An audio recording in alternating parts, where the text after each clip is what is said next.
Hello, welcome everyone to the weekly Delphian meeting. Thank you for tuning in. So today's agenda will be abbreviated. Joe is out, so he won't be in here meeting today. He did give me some notes, so I'll pass those along about NVIDIA. But other than that, we'll just go through the market update and update our earnings trades. And then, obviously, if you have questions, just unmute and fire away. So let's get started. Oh, all the indices still in state one. Same case here, everything in one except for energy as far as the sectors. Pie wise, pretty big move, 54 last week to 66 right now. And then obviously state ones are well above 45, which is kind of our, overbought indicator. But, you know, the 52-week high is actually pretty close right there. So we're 51.9. So we're right on the 52-week high. So let's look at the pulse here. So this is the 1 year. This is probably the high. So definitely, you can see those were, yeah, that's 49. So we're definitely overbought, after this huge run up. So it's just a matter of are we going to turn over or are we going to hold like that 45 line and then, grind higher? So most of the time it does turn over, but, occasionally we'll get these, where it just kind of holds up above 40 and just keep grinding. So, we'll have to watch the transitions as far as that. Um, as far as the other states, 2-0 at all. So there's not much else that can get into one without significant state changes. So we only got 4% and 2 right now. Uh, Same thing, 4 is pretty dead, and then 7's been picking up a little. So that's kind of a little bit of a bullish sign. So the state eights have dropped a little bit. Um, um, So just keep an eye on that, but nothing huge there. Highs are still showing green. At 517 on Monday, a little lower, but definitely dead as far as the lows you can see here. So as we drop more out of state eight, we have less potential to hit the lows. So almost always happen in state eight, so the more you have in state eight, the more chance you get to get new lows. So 50%, excuse me.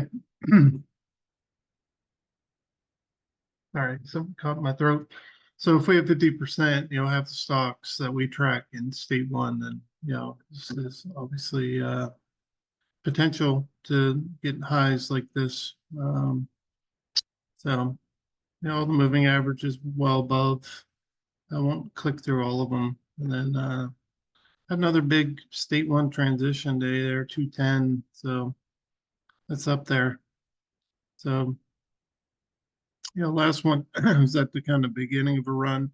So, I mean, they're showing green here, as far as this, but we'll just have to see if we can hold above that 45, and we'll look at the resistance levels. So, see if we can keep, grinding higher. I know today we're a little lower, nothing significant. So, same thing, bullish, bearish.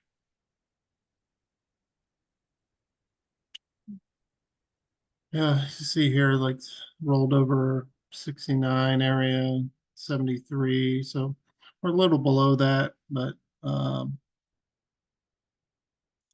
this one up here, 80, but we held the 50 and kept grinding. So we'll see if it's one of these or if we can kind of keep grinding higher. So let's look at the SPX here. So been in 8 days out of the average 43. It's kind of having problems in this area. So that's the what's that price? 56.40, 50 got up got up to 51. So there's the all-time high, 55,669. So in order to get up into their first level of kind of resistance would be, all-time highs. So you can see those prices over here. So, but kind of showing some resistance here. So, we get above kind of that level, which has been, 1, 2, 3, 4, pretty much 5 days in a row. It's kind of trying to get above there. Let's just call it the 56, 30, 40 range. So right now we're right below 5,600. So I think if we get above there, kind of break out that like miniature resistance, we can make a run. Obviously, we'll have to get over the all-time high and then get in the first level of resistance there, target 1, 2. Downside wise, we definitely want to stay above entry price 5, 5, 5, 5, pretty much just call it. So staying above there. But that's kind of where we're at here. So let's look at the chart. So yeah, let me throw up the lines. All right, so there's 5,400. So, obviously you want to stay above that. We're above the 20, we're above the 50, obviously above 200, but the 20, it's, we've talked a lot about that, kind of like the trend lines on these things moving up, 55, 21. So, we're like 80 points from that. So staying above that's obviously crucial. Below that you got the 50, and then you got the bottom of the range, 5,400, top of the range, 58. So really it's just kind of breaking above kind of, this 56, 30, 40, problem it's had over 5 days. And then, you got the all-time high, and then, top of the range, 5,800. So, yeah, that's kind of where we're at. S&P. Let's look at the Russell. This one's following our typical pattern, right? So come up, resistance, dip down, and then kind of run up. So far kind of tracking that. Obviously down lower a little today. Um, the keys here are going to be, the price, the entry price, 21.43. Stay above that. If we keep trending lower for a day or two. And then, obviously getting above here and, trying to make a run at, that'd be top of the range too, right around T3, 2,300, bottom range, 2,100. So, just about a weekend here out of 36. So, it's doing the typical pattern. So we'll see if it continues to do that. But chart wise, same thing above the 50. So you want to stay above the 50. You want to stay above the 2,100. I'll draw the current. Obviously, top of the range, 2,300. So, where are we at on that price right now? So right below 2,200. So, staying above, getting above, staying above 22 would be nice. And then you can, make a run at 23. But, the critical thing is, staying above 2,100. And then, the 50-day too, it's right in the same neighborhood. So those are the key levels. Let me clear that. Drawings, going to pull up the 10-year, not too much going on with that. 10-year bond, 3.8, kind of just sticking between that 4 and 3.6 kind of range, is bouncing around. That's where it's kind of been, past 2 months. It's kind of chopping. So, we'll see how this thing reacts because, obviously the Fed pretty much signaled a cut in September. It's pretty much bank on that at this point. So, here's the September odds. So kind of, definitely a cut, and this would be 50 basis points is a quarter here. So still kind of weighing a quarter. I would expect a quarter at this point, unless we get some really bad data. Then, just kind of walking out. So 525. So definitely 50 here. That would be a 75 total. That's kind of the average for November. And, it's all going to be data dependent. And pretty much one still, yeah, pretty much no change from last week. 1% cut by end of the year. And then Fed balance sheet. Yeah, just a little runoff, but still kind of slowing overall. But that week was a little better, but it's definitely been slowing, in my opinion. But getting near that, like basically COVID level. If we jacked everything for COVID, kind of at 7 trillion level, we'll see if this slows down even more or what they do. Um, so yeah, we have 3 weeks until the next Fed meeting. So a lot to come out data wise between now and then. So big thing for the market, and is the NVIDIA earnings tonight, obviously. Um, or is it, that's Tuesday. There we go. NVIDIA consensus 0.65. So Joe kind of put something together for you guys real quick on NVIDIA. So this is the last 4 quarters. And what he's saying, he's expecting 6.4, 6.5, and that's kind of right in that consensus. And, margins and revenues, that's kind of where he pulled this information from. So what do we want to kind of look at is the last 4 quarters as far as the earnings, the forecast, and then you got the actual earnings per share and surprise percentage, actual day after earnings, price change after 1 week, 1 month. So, it's just, if you look at it, it's really, this year where this thing's exploded. So, November, they beat surprise, and you can see the surprise percentage are actually dropping. But, the moves here, the last 2 earnings have just been crazy afterwards, earnings day and then, follow through.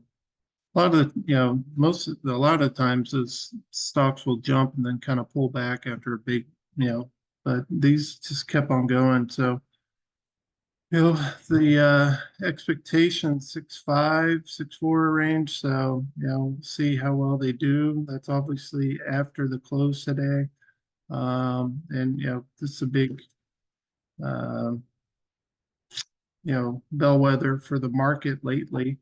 Let's see, the last 4, is down, it had negative here. That's 1 month later.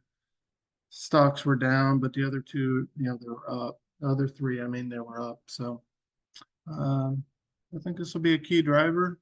And earnings come out after the close. So I saw super microchip got destroyed today. So where's that thing? There it is. This thing's been a roller coaster. I don't know if you guys have seen it, but just the 1 year chart on this, year to date actually. Started at right around 300, went up to almost 12, now down to 4. This wild ride. So they didn't have they actually pushed their earnings announcement. So that's always a bad sign. So, well, we'll see if that NVIDIA has the same problem. I don't think so. I still think NVIDIA's earnings will be good, but we'll find out. So that was it. Market update. Any questions, comments on market, NVIDIA, anything? Well, you're right about this, Dave. You're right about the uh, a significant event here for NVIDIA. I would say has more impact on the AI trade than the SPX, but Mhm. that's just my personal opinion there. Uh, Anyway, I'd look to see. I'll take a lot out of whatever they say, whatever CEO Hung says about the future guidance here. But sooner or later, the margins are going to be impacted a little bit. But they're still selling everything they make, and they can set the price. So Right. I don't look for it to be a bad earnings report. That's all. Yeah, and until the competition catches up, they're kind of like, they're, yeah, like you said, they can name their price and they sell everything, and everyone's spending on AI. All the big names are. So That's kind of the question about, next quarter is all the big customers for NVIDIA, which is pretty much all the Mag 7 type companies, most of them anyway, are all customers, are big AI type, uh, especially generative AI kind of believers. And that's the one trade I kind of question a little bit, AI versus generative AI and the amount of money they got to sink into training the bad data out of the databases to use generative AI, I think is being interesting to see how that unfolds. Whether the Google and Meta are going to make a ton of money for all their GPU investments or not. We'll see. yeah, To be TBD. yeah. Well, I'd like to see, if they develop something other than chatbots. So, Yeah. Well, yeah. What might that be? That's kind of a big question. Are yeah, there going to be new services? Is it going to be AI as a service, or are they going to build products for AI products they can sell to companies and people, all right.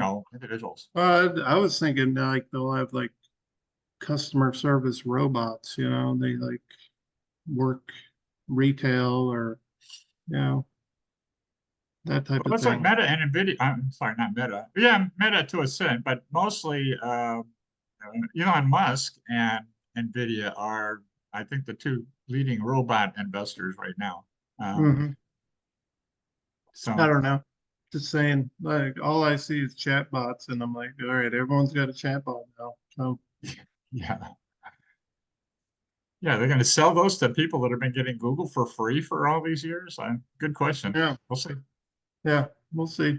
So, all right, thanks, Dave. Anyone else? Questions, comments on any of this? We'll go through earnings quickly. Like I said, this will be a shorter meeting. I think a lot of people are taking a long week with Labor Day, so I will be doing that myself, going up to a soccer tournament for my daughter, obviously. All right, so let's go through. So the earnings have turned around pretty good. Um, so you can see, you know, bullish pre-runners up a little bit, 50-50, but um, that definitely turned around. We were down decent on that AMAT until it, popped around. Uh, Same thing, up a little here, about 50-50. Just one bad trade, but um, yeah, still up overall there. I think we're up on every strategy. So yeah, this one's a little minimal. Palo Alto, so still down a little bit on that, but 4 out of 5. We'll see if we got some time on Palo Alto. Bearish runners. I think we had a trade pop open today that T-Doc. So it's again still up here, only 3 trades, 2 wins, 1 loss. I like to see green across the board, which is where we're at right now. Now this one's up big, the wall rise. So got 6 closed. We have 1 loss, but just up good as far as that amount of trades. So with the increased volatility, that's kind of been the go-to last couple quarters. And then non-movers is positive. We had that one. We always have one that like loses. This is like a max loss, but the other four all closed out good.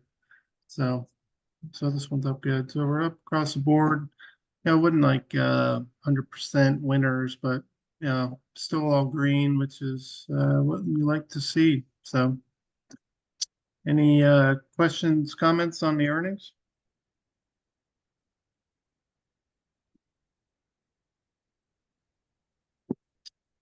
All right, well, that's all I had. No Joe today. I did give you guys comments. So anything else in general, questions before I close it up? Just a comment before you're Yeah. going here, because you mentioned it. 3 weeks from now, we have the FOMC meeting. So I think now everybody's anticipating a rate cut. And I think if if the Fed doesn't cut, they're going to inject a whole lot of volatility into the market if they don't. So I'm pretty sure they will too. Yeah, So start thinking about what's going to benefit for rate cuts. right. That's what I've been doing. So Well, yeah, CLT would be something to look at as long as the 10-year responds. yep. And Things I like that. noticed that the during the Jackson Hole speech that the Russell was up the most that day, and Hmm. it seems to be up the most when there, rate cuts are like in the affirmative, or in the Right. everybody's positive on rate cuts, then the Russell goes up. So it's kind of where I'm looking at tech stocks and the Russells, kind of where I'm Yeah. I mean, another thing to doing think about research. is like the home builders, if the rates start dropping, they may get more customers, but I don't know, the house prices are so high right now, but just something, just a thought. Um, Yeah, yeah, the we'll next see. debate, but Just keep in mind, September is typically the worst month of the year for stocks, so. yeah, October is probably the second worst. So yeah, if the next debate will be, well, how many cuts? Or Right, yeah, so we'll see when that rolls around. But I expect that to be the next media, frenzy is 2, 3, 4, whatever. We'll see. yeah. Well, I think if we have another like, shock, like the payroll revisions, I don't know if you guys saw that. It's like, oh yeah, we didn't actually create 800,000 of these jobs. So, Yep. um, I don't know if you guys saw that. That was like a week or two ago. Anyway, I think that's what pushed them over the edge yeah, to turn more dovish. Is yeah, the jobs number isn't quite what we all thought it was. right, yeah. Well, they've been revising down like Right. the previous months every month this year. So I guess if it's bad accounting, I mean, you're off by 800,000. So, but yeah, well, we're definitely getting a cut. We'll see. I would expect a quarter, unless we get some more shock data, you know. Yep. Yep. I agree. We'll see. Thanks. Okay. Yep. Thank you all. Do it again next week. Thank you.